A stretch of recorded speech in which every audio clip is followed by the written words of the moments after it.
Arr, mateys! Welcome to Quests and Cannons, a pirate-themed game that is not like any other pirate-themed game I've played. It's a family game, so don't expect bloodshed and any graphic deaths and things. No, Quests and Cannons is a family game about pirates that are not human pirates. They're animals. They're birds, they're bunnies, and other things that will be discovered during the Kickstarter. And this is not long now because it starts in September this year, so not very long left. And Quests and Cannons, what is it all about? In Quests and Cannons, first you're going to build a map of the ocean. And the map is going to be different each time you play because you build it out of little pieces. There are examples in the rulebook, but you can also randomize the map. Just keep in mind that the map there might be not balanced enough if you randomize it completely, but each time you play, you can play with different setups. You can play 2v2, 1v1, teams, you can play free-for-all. There is lots of different things to make this game replayable, and they've done it perfectly. The tiles you build the map with, they're going to be in different places. They're going to be different tiles that are impossible terrain, so it will be different way of going into places, and really this makes a big difference to a board, that it's not just the same board every single time we take it out.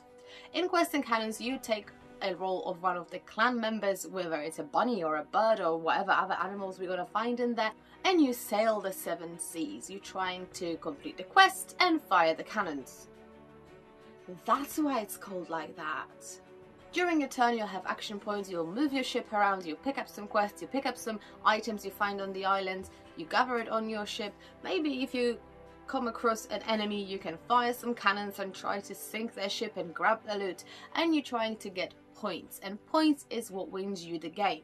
Depending on the number of players and the way of playing the game, there is going to be different number of points that wins you the game. Sailing isn't easy. Sometimes there is a kraken, sometimes there are some tentacles sticking out from the ocean, and we gotta have to go through it with our dice rolling and trying to get through, and each time we fail we get better at it. So this is really good. We sort of get better as we try, as we fail, so then in the end we're gonna have to pass because this is what the game wants us to do, and this is great. There is no failure. You can't just simply fail and be stuck somewhere. You can't. The game's just gonna help you through it, and this is what I like about this. It's not a game that you can get stuck. We have action points during your turn, so you can do whatever you like with these action points. There's never a turn that you just sit there and do absolutely nothing. There's always something to do, and there's always some quests to complete. Take your quest, you gather the resources, you deliver them, you get the points. Yes, this is a pick up and deliver, but it's not a boring pick up and deliver that you can recently come across very often.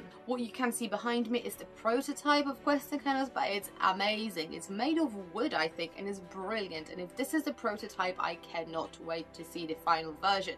It's got dual layer boards, which makes everything easier to slot and to keep on your ship. As you can see, that ship is not even lying flat on the table and things are still there, so this is amazing.